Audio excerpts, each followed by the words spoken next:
chacun aura sa propre opinion sur Paris. On entendra du bon et du mauvais. La romance, l'art, les monuments, la liberté, mais aussi l'arrogance, la froideur et la saleté.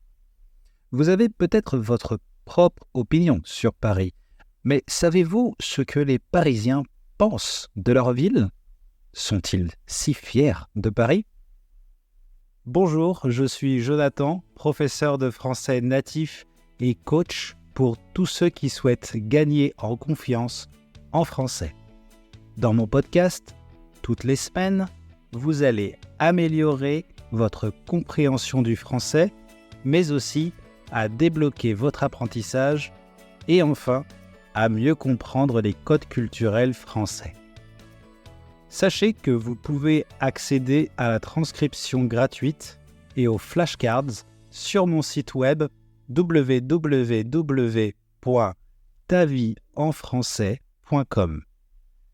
Et si vous avez un moment, vous avez aussi la possibilité d'évaluer ce podcast avec une étoile et un commentaire.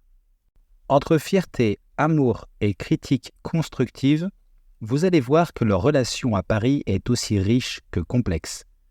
Alors, qu'est-ce qui rend les Parisiens si fiers de leur ville ? Attention, je parle des vrais Parisiens, qui ont vécu toute leur vie là-bas et qui sont vraiment amoureux de Paris.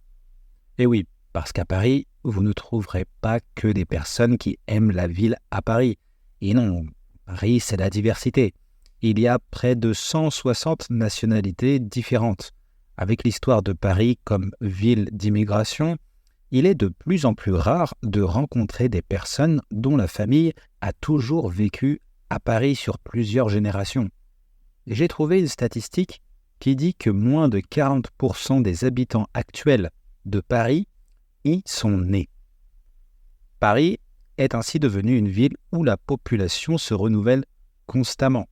Et ce mélange contribue grandement à sa diversité et à son dynamisme culturel. Mais si vous parlez à des habitants et amoureux de la capitale française, quand on leur parle de Paris, on ressent de la fierté, de l'orgueil. Et cette fierté, elle s'exprime de plusieurs façons, parfois même dans leur manière de parler. Alors, c'est parti, découvrons ensemble de quoi les Parisiens sont-ils si fiers. D'abord, il y a la fierté historique et culturelle. Vous savez, pour beaucoup de Parisiens, Paris, ce n'est pas juste une ville, c'est un musée à ciel ouvert. Bon, les Romains vous diront la même chose de Rome. Quand ils parlent de la Tour Eiffel, quand ils parlent du Louvre ou de Notre-Dame, on sent bien qu'ils évoquent bien plus que des monuments. Ce sont pour eux des symboles de la culture française. Et ils le montrent avec des références subtiles ou des anecdotes historiques qui donnent vie aux rues qu'ils arpentent chaque jour. Ils aiment dire qu'ils vivent là où Victor Hugo a écrit, là où Monet a fait ses peintures, ou là où Édith Piaf a chanté. En fait, Paris, c'est comme un héritage, une richesse qu'ils portent fièrement dans leurs mots. Puis, il y a ce fameux art de vivre à la parisienne, la gastronomie. Les Parisiens parlent de leur petit café de quartier, de leur bistrot préféré avec passion. Les bistrots sont généralement plus petits et intimes que les restaurants classiques. L'atmosphère y est souvent chaleureuse et informelle. Et que dire de la mode ? Pour certains, mais pas tous, Paris est la capitale du style. Et ça se sent même dans leur façon de décrire le quotidien. Ils aiment mentionner les marques, les designers, les défilés, comme si le style faisait partie intégrante de leur ADN.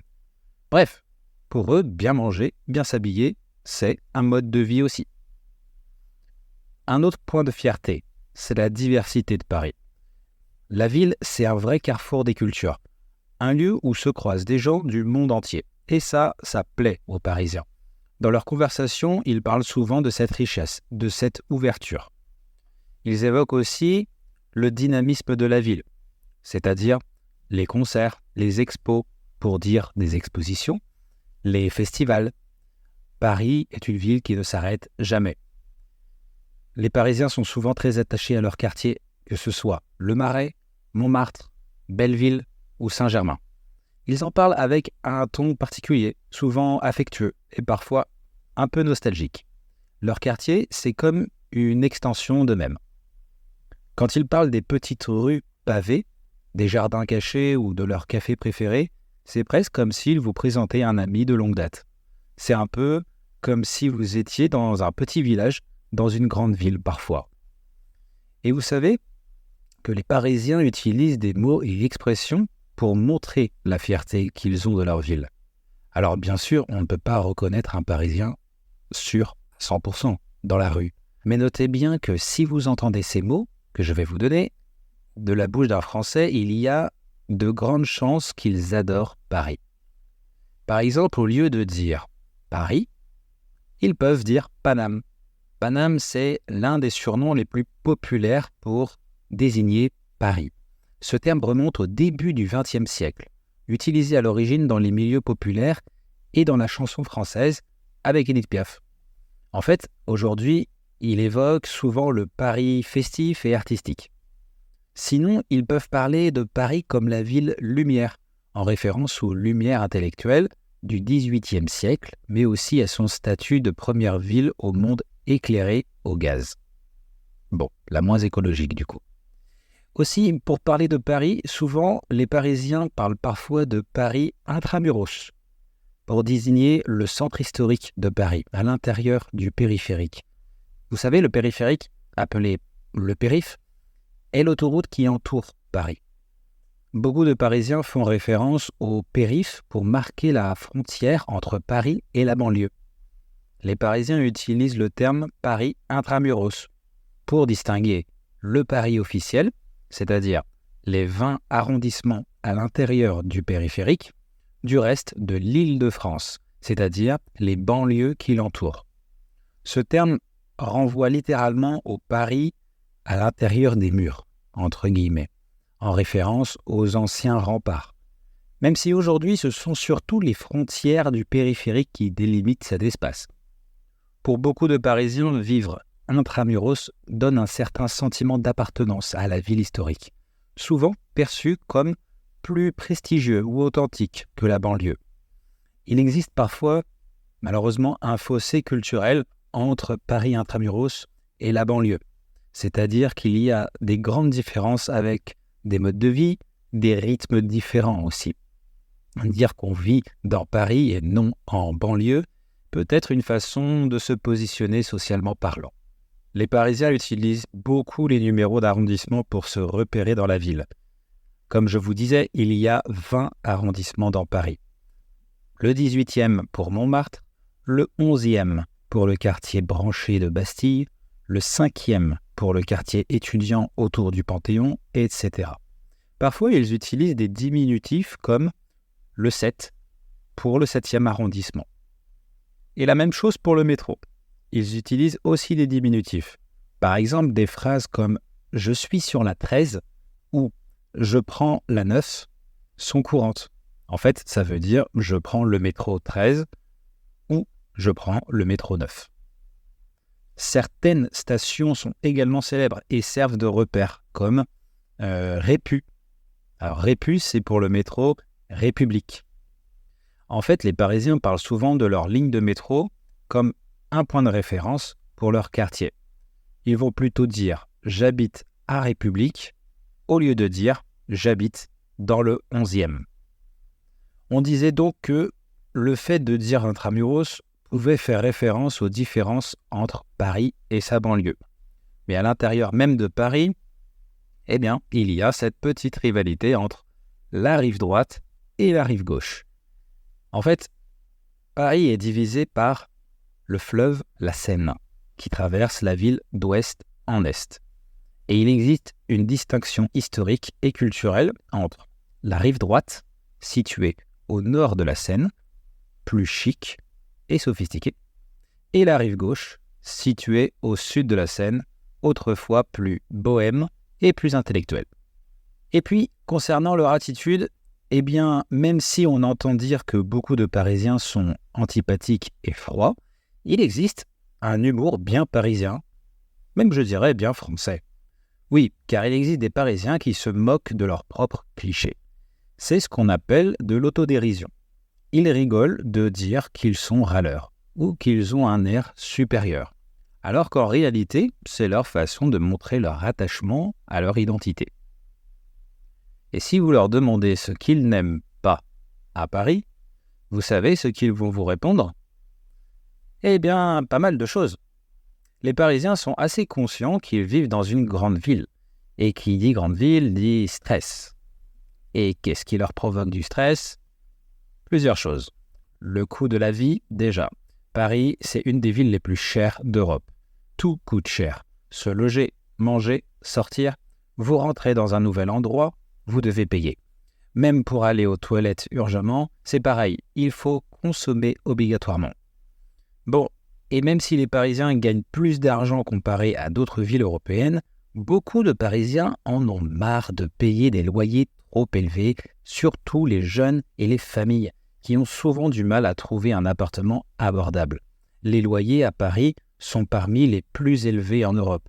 En 2024, le loyer moyen d'un appartement, d'une chambre dans le centre de Paris, pouvait varier entre 1 200 et 2 000 euros par mois. En gros, il est souvent conseillé d'avoir un salaire de 2 400 à 4 000 euros par mois pour pouvoir vivre, on va dire, normalement. Ensuite, les transports en commun. Alors oui, ils sont pratiques, mais souvent en retard, en panne ou trop plein.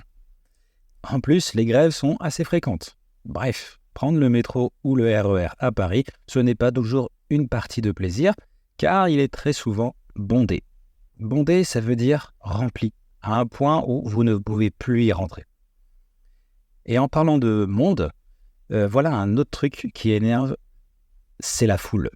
Paris, c'est rempli de monde. Les gens qui y habitent, mais aussi des millions de touristes.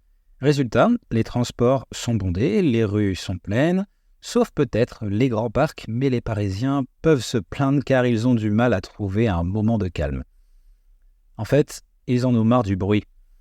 Avec tous les gens et la circulation, la tranquillité, c'est rare, surtout dans les quartiers très fréquentés. D'ailleurs, il y a beaucoup de travaux constants. Paris change tout le temps.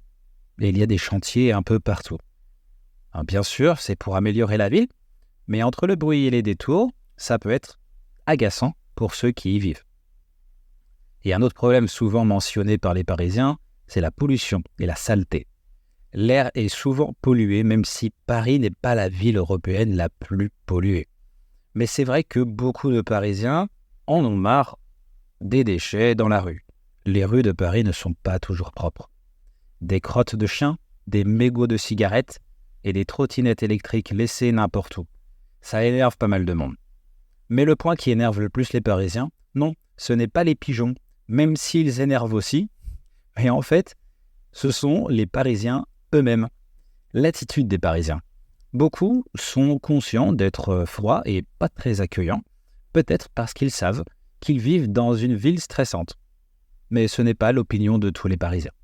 D'autres, au contraire, vont dire qu'ils restent à Paris pour les gens, l'ambiance, la bonne humeur, le dynamisme de la ville. Donc vous voyez, ça dépend. Chacun a son opinion, sa propre perception au final.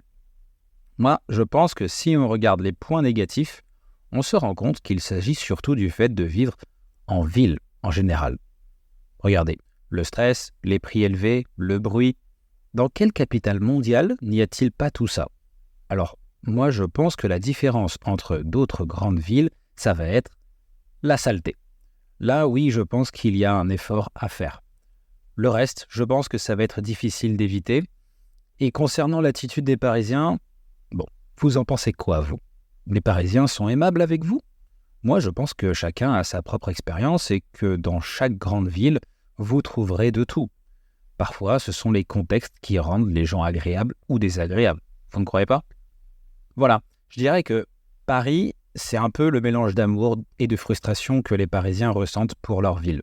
Paris, c'est une ville unique, avec plein de qualités, mais c'est aussi une ville où le quotidien peut être compliqué. Mais je pense, comme toute grande ville dans le monde aujourd'hui. Voilà, je ne sais pas si vous êtes déjà allé à Paris ou si vous connaissez des Parisiens, mais voilà, sachez que leurs opinions sont très diverses, que tous les Parisiens ne pensent pas la même chose de Paris, alors selon votre expérience, vous pourrez entendre de tout. Pour ma part, je ne vivrai pas à Paris parce que je sais que travailler là-bas, c'est dur, c'est exigeant. Mais pour voyager, oui, avec plaisir pour y retourner, surtout que j'ai de très bons amis là-bas. Et vous avez quelle opinion de Paris et des Parisiens? N'hésitez pas à me donner vos impressions en commentaire. J'espère que vous avez appris des choses. Je pense que c'est toujours intéressant de comprendre comment les gens du pays dans lequel vous vivez pensent, pour ainsi essayer de comprendre leur mentalité aussi. Parce que je pense que ça permet de mieux vous adapter. Avec mes élèves, je parle régulièrement avec eux de leurs difficultés d'intégration, de ce qu'ils aiment de la France, de ce qu'ils aiment moins aussi, et de comment ils peuvent faire pour mieux s'adapter. Et parler de ces choses-là, je vois que ça leur fait prendre conscience du monde dans lequel ils sont, et je pense que ça les fait avancer. Donc si vous voulez mieux comprendre les Français et améliorer votre niveau en français en même temps, n'hésitez pas à me contacter. Je vous rappelle que vous avez le droit à un appel gratuit avec moi pour parler de ce dont vous avez besoin. Et si vous voulez, on peut planifier des cours de français personnalisés en direct avec moi. Pour ça, je vous laisse le lien dans la bio. Je vous remercie sincèrement de m'avoir écouté encore une fois jusqu'à la fin. Et comme d'habitude, pour terminer, n'oubliez pas, voyager, c'est partir à la découverte de l'autre. Et le premier inconnu à découvrir, c'est vous. À la semaine prochaine les amis. Ciao.